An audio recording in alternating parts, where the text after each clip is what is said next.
I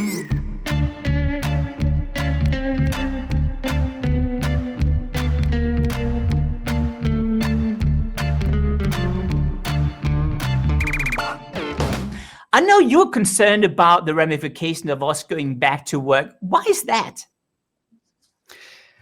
Well, it's not going to go back to the old paradigm. I think we're going to see some real changes. I mean, you mentioned at the very beginning that 95% of people after the problem in the UK went back to the old habits. And that, of course, is a possibility that we will do so.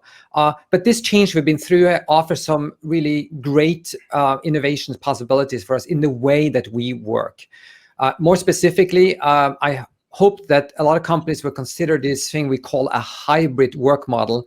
They mention it's not new. No, it isn't new, but it's probably new at the scale at which we're going to see it. What do we mean by that? We mean you will have some days in the office, hopefully together with other colleagues, and then you will have some days on your own, remote or otherwise.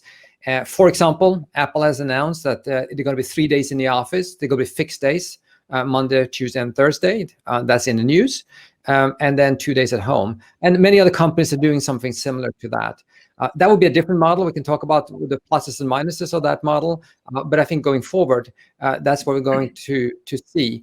And you mentioned on the top of this session that there would be, has COVID eaten culture?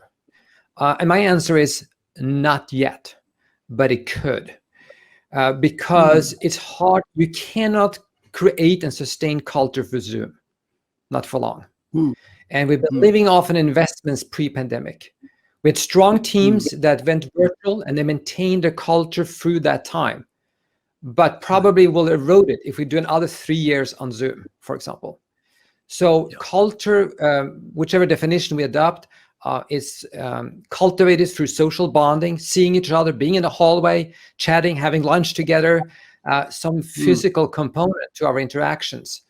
And so a hybrid model will enable that, yet provide some flexibility for people. And so I think it's a good model to do that. We cannot be another 3 years on Zoom.